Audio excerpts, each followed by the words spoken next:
Chemical, mechanical, electrical, civil, logistics से हम लोग कम से कम 2000 कंपनियां हमारे ये कांटेक्ट में। तो इसमें सैलरीज क्या क्या प्रोवाइड करते हो आप? सैलरी देखो एज पर एज प्रोफाइल भी रहती है कि अभी जो प्लांट हेड रहेगा जिसको 15-20 साल का एक्सपीरियंस रहेगा। तो हेलो दोस्तों, आप सबका स्वागत है हमारे एक नई वीडियो में, जो कि हम आ गए हैं पनवेल अक्षय सर के पास। पनवेल प्लेसमेंट एजेंसी के डायरेक्टर हैं। आप लोग को अपना इंट्रोडक्शन देंगे और अपनी कंपनी का कि किस तरीके से ये आप लोग की हेल्प करेंगे जॉब प्रोवाइड करने में। तो आप हमारे ऑडियंस को हाय बोल दीजिए सर, और अपने बारे में और अपनी कंपनी के बारे में थोड़ा इंट्रोडक्शन दीजिए। जरूर। नमस्कार, मैं अक्षय कोहली बात कर रहा हूँ और मेरा क्वालिफिकेशन है बीटेक, एमटेक और अभी पीएचडी परसूइंग चल रहा है मेरा मैकेनिकल इंजीनियरिंग डिपार्टमेंट में।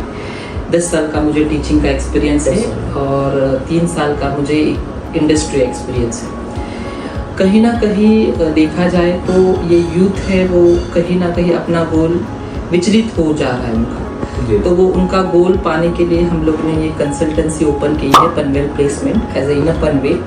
हम लोग का आयरोली में और खोखुली में दोनों जगह पे ब्रांचेस भी है। लोगों को करियर गाइडेंस करना, जॉब के लिए रेफर करना और उनका लिंक्डइन पे प्रोफाइल डेवलप करना, ये बहुत सारी चीज़ें हैं। जैसे रिज्यूम बिल्ड भी करना, ये चीज़ हम लोग करते हैं। आप कौन कौन से सेक्टर में आप जॉब प्रोवाइड करते हो? सेक्टर्स देखा जाए तो हमारे पास बहुत सेक्टर्स है, जैसे कि हम लोग chemical, mechanical, electrical, civil, logistic और हॉस्पिटलिटी और ऑटोमोबाइल सेक्टर, ये हम लोग 7 सेक्टर में बहुत अच्छी तरह से काम करते हैं। और भी सेक्टर है, आईटी सेक्टर हुआ, बट वो आईटी सेक्टर में थोड़ा सा इन्फ्लेशन है, उसके वजह से हम लोगों ने थोड़ा सा स्टॉप कर दिया है, बट आईटी भी स्टार्ट कर देंगे वापस। वो बाद में आएगी तो आप अपडेट देते रहोगे। आपके व्हाट्सएप नंबर जो वहाँ पे दिखेगा उस पर आप कांटेक्ट करोगे तो डेली अपडेट मिलता रहेगा। तो आपसे जानना चाहूँगा सेकंड क्वेश्चन कि केमिकल सेक्टर में कौन कौन से सेक्टर्स होते हैं? केमिकल सेक्टर देखा जाए तो बहुत मतलब हम लोग बोल सकते हैं कि वास्ट है। वो सब कैटेगरी में केमिकल सेक्टर आता है। बोल सकते हो कि 3 सेक्टर्स आते हैं केमिकल में, सब कैटेगरी में। सबसे पहला हुआ फार्मास्यूटिकल, जो फार्मास्यूटिकल्स के जो फॉर्मुलेशंस, सिंथेसिस, नहीं तो बल्क ड्रग में जो फार्मासिस्ट के जो ड्रग्स बनते हैं, फार्मासिस्ट बनते हैं, वो एक सेक्टर आता है। जैसे कि हम लोग बोल सकते हैं सिप्ला हुआ, ये फार्मेसी सेक्टर में आता है। इंडिको रेमेडीज हुआ तो फार्मेसी सेक्टर में आता है। दूसरा जो सेक्टर है, सब सेक्टर, वो है chemical sector, speciality chemical sector. उसमें डाइज आते हैं, पेंट्स आते हैं, रेजिन्स आते हैं, बहुत सारे ऐसे, उसमें भी सब कास्ट है। और तीसरा सेक्टर है वो है पब्लिक लैब्स, जो टेस्ट करते हैं। ऑयल टेस्ट करना हो कि वाटर टेस्ट करना हो, एयर टेस्ट करना हो, फूड टेस्ट करना हो, बहुत सारी चीज़ें पब्लिक लैब टेस्ट में भी स्कोप आता है। तो ऐसे जो 3 सेक्टर्स है केमिकल में, जैसे कि लैब्स हो गए, पब्लिक लैब्स, केमिकल स्पेशलिटी वाले और फार्मास्यूटिकल, ऐसे हम लोग कम से कम 2000 कंपनियां हमारे ये कांटेक्ट में, ये 3 सेक्टर्स मिला। ये हम लोग देखा जाए कि रायगढ़ और नवी मुंबई केमिकल सेक्टर के लिए बहुत फेमस है। तो सर क्वेश्चन है हमारा कि आप केमिकल सेक्टर में जो अभी एक्सप्लेन किए हो, तो इसमें सैलरीज क्या क्या प्रोवाइड करते हो आप? सैलरी देखो एज पर एज प्रोफाइल भी रहती है कि अभी जो प्लांट हेड रहेगा जिसको 15-20 साल का एक्सपीरियंस रहेगा, तो उसका 50-60 lakh according to its salary structure, salary experienced जो भी रहेगा बैकग्राउंड का। बट आप देखा जाओगे कि आजकल के जो बीएससी केमिस्ट्री के लोग हैं, जो माइक्रोबायोलॉजिस्ट है, उनको पता ही नहीं होता है कि हमें किस प्रोफाइल के लिए ध्यान देना है। प्रोफाइल बहुत सीधा है। आपको एक तो सबसे पहले जब प्रोडक्ट बनता है तो एक R&D में जा सकते हो, एक प्रोडक्शन में जा सकते हो। देखो हम लोग लाइन वाइज जाएंगे तो एक R&D में, क्वालिटी कंट्रोल में, क्वालिटी एश्योरेंस में, प्रोडक्शन में, मेंटेनेंस में, और प्लांट ऑपरेटर। और एक प्रोफाइल बढ़ गई है सेल्स मार्केटिंग में भी आप जा सकते हो, रेगुलेटरी अफेयर्स, ये बहुत सारे जो सेक्टर्स है, प्रोफाइल्स है आपके केमिकल सेक्टर्स में, वो आपको जानना जरूरी है। और वो जानने के बाद आपको कौन से प्रोफाइल में हाईएस्ट पेमेंट मिलेगा वो आपको ध्यान रखना है और उसी प्रोफाइल के लिए काम करना है। और वो प्रोफाइल को काम करने के लिए, नहीं तो वो जॉब मिलने के लिए आपको क्या करना पड़ेगा कि वो स्किल्स अचीव करनी पड़ेगी। कि प्रोडक्शन के लिए मतलब मैन पावर हैंडलिंग होता है, प्लांट ऑपरेटर रहता है, क्वालिटी कंट्रोल के लिए आपको HPLC, GC, ICP, Karl Fischer method, ये बहुत सारी चीज़ें हैं, टाइट्रेशंस है, ओके, सिंथेसिस है, फॉर्मुलेशन है, कहीं ना कहीं वो आप उसके बारे में जानना जरूरी है। तो सर आप बता सकते हो मैकेनिकल सेक्टर में कौन कौन से जॉब आप प्रोवाइड करते हो? मैकेनिकल सेक्टर एक बहुत इंटरेस्टिंग सेक्टर है once again, because mechanical engineering के बिना कुछ कंपनियां चल ही नहीं सकती है।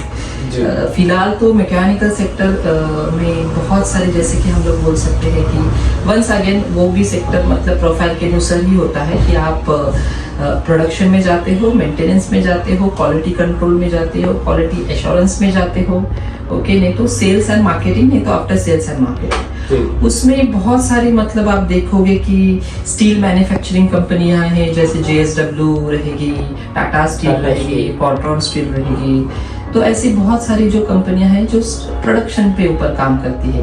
फैब्रिकेशन की कंपनियां हैं, ओके, मैन्युफैक्चरिंग देखो, आप प्रोडक्शन में जाते हो तो प्रोडक्शन आप कौन सा प्रोडक्ट चुनते हो, क्या स्टील चुनते हो, क्या आप पंप्स चुनते हो, क्या आप वॉल्स चुनते हो, क्या आप फैब्रिकेशन पार्ट चुनते हो। मैकेनिकल में डिजाइन भी स्कोप है। अभी डिजाइन में कैसा है कि डिजाइन में आपको कहीं स्किल करना पड़ता है कि आपको ऑटोकैड, सॉलिडवर्क्स और ये सब चीज जानने की बहुत जरूरत है। उसके स्किल के ऊपर आपको क्या मिलता है, प्रोफाइल के ऊपर जॉब मिलता है। तो ये सब बच्चों लोग की मानसिकता जानने की इम्पोर्टेंट है कि उसकी रुचि किस में है, उसको किस में पसंद है, ओके, और वो जानने के बाद हम लोग जॉब देते हैं। ऐसा नहीं है कि बच्चा आया और उधर उसको किधर भी चिपकाओ, उसका इंटरेस्ट किस में पहला पूछते कि आप किस प्रोफाइल में, किस विशेषता प्रोफाइल में आपको इंटरेस्ट है, पहला वो पढ़ के आओ, वो सीख के आओ और फिर बता देना कि मुझे सर कि ये प्रोफाइल में मुझे जॉब चाहिए, फिर हम लोग उसको वो प्रोफाइल का जॉब देते हैं। मीन सर आपको ये बताना चाहते हैं कि क्वालिफिकेशन आपको कोई भी हो, बट आपको फुल गाइडेंस सर की तरफ से मिलेगा कि आप कौन से सेक्टर के लिए एलिजिबल हो और किस में अच्छा स्कोप है और कौन से सेक्टर में अच्छा खासा आप कर सकते हो काम। सर एक क्वेश्चन है, सभी लोग का डाउट भी है वो कि अभी की जो पीढ़ी है वो ग्रेजुएशन कर लेती है बट उनको आइडियाज नहीं रहता कौन से सेक्टर के लिए वो एलिजिबल है और कौन से सेक्टर में वो अच्छा काम कर सकते हैं, तो कुछ आप उसके लिए। जरूर। हाँ, ये मतलब क्या हो रहा है कि ये आजकल के जो ग्रेजुएशन होते हैं, कॉमर्स वाले बोलो, आर्ट्स वाले बोलो, आप नहीं तो साइंस वाले बोलो, वो सर फोन करते हैं मुझे ग्रेजुएट होने के बाद कि मुझे जॉब चाहिए। तो जॉब चाहिए मतलब किसमें आपको जॉब चाहिए, आपका कुछ तो एक स्किल रहेगा, नहीं तो वैल्यू एडिशन अपने कुछ प्रोग्राम क्या है, बोलो मुझे बैंक में जॉब लगना चाहिए। अरे बैंक में जॉब लगने के लिए आपको एक एग्जाम लेना पड़ता है, कुछ प्रोसेस रहती है, तो बैंक में ऐसा कोई जॉब दे नहीं सकता है। तो ऐसे बहुत सारे सेक्टर्स है ग्रेजुएशन के लिए। अभी तो लोग मतलब सबसे पहले मैं सेक्टर्स के बारे में बताना चाहूंगा कि वो परचेस में जा सकते हैं, परचेस एग्जीक्यूटिव, ऑफिस असिस्टेंट में जा सकते हैं, MIS में जा सकते हैं, एडमिनिस्ट्रेशन में जा सकते हैं, ओके, वो बहुत और बोल सकते हैं हम लोग सेल्स एग्जीक्यूटिव में जा सकते हैं। बच्चे लोग सेल्स और मार्केटिंग के लिए बहुत चीप जॉब समझते हैं, बल्कि जो हायर पैकेज रहता है वो सेल्स एंड मार्केटिंग के बंदे को ही रहता है, देखो आप कंपनी में। हाँ, और जो उनका जो इंटरेक्शन रहता है कस्टमर से वो बहुत बेनिफिट रहता है, क्योंकि उनका जो इंटरेक्शन रहता है वो एंड कस्टमर से रहता है और उनका फीडबैक वही कंपनी को चलाता है। जैसे अभी टैली है तो टैली हो गया, अभी टैली के बारे में आपको ERP पढ़ना है, उसके बारे में GST है, TDS है, अकाउंटिंग में भी बहुत अच्छा खासा स्कोप है। हमारे पास इलेक्ट्रिकल और सिविल भी सेक्टर है, लॉजिस्टिक भी सेक्टर है। लॉजिस्टिक में देखो ग्रेजुएशन बच्चे अच्छे खासे लगते हैं, क्योंकि वहां पे import export, supply chain manager, logistic warehouse, ये सब चीजों का प्रोफाइल रहता है, वो बहुत मायने मतलब पड़ता है। उड़न और पनवेल एरिया, वहां पे बहुत लॉजिस्टिक सेक्टर्स है, स्नोमैन लॉजिस्टिक, JSWL, हम लोग बोल सकते हैं ये लॉजिस्टिक है जो बहुत सारे उम्दा काम कर रहे हैं लॉजिस्टिक सेक्टर में। पैकेज क्या क्या प्रोवाइड करती हो? Package as per as experience, पर स्टार्टिंग उनको 15 से 20 के बीच में रहता है। 15 से 20। तो इसके लिए कुछ आप चार्जेस लेते हो क्या? चार्जेस जरूर हम लोग चार्जेस लेते हैं।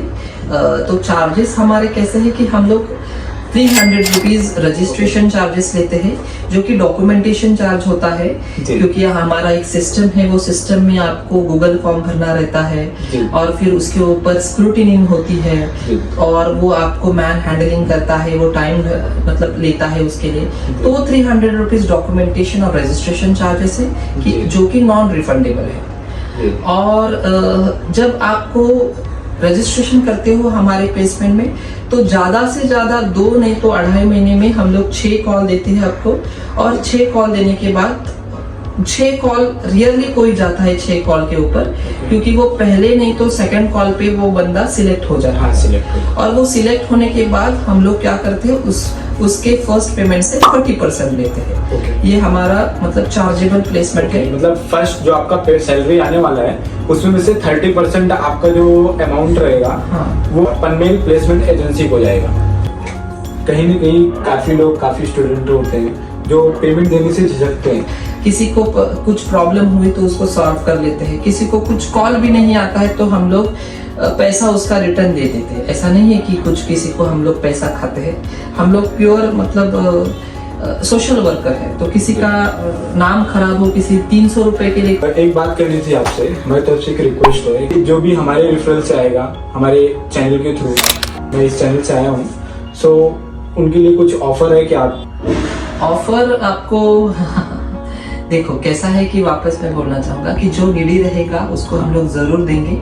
आप बोल रहे हो ऑफर, तो हम लोग एक ऑफर कर सकते हैं कि जिसका पेमेंट 15,000 के नीचे रहेगा, हाँ, उसको हम लोग फ्री ऑफ कॉस्ट जॉब दे सकते हैं। आपका नाम लेके वो आ सकता है बंदा, जी।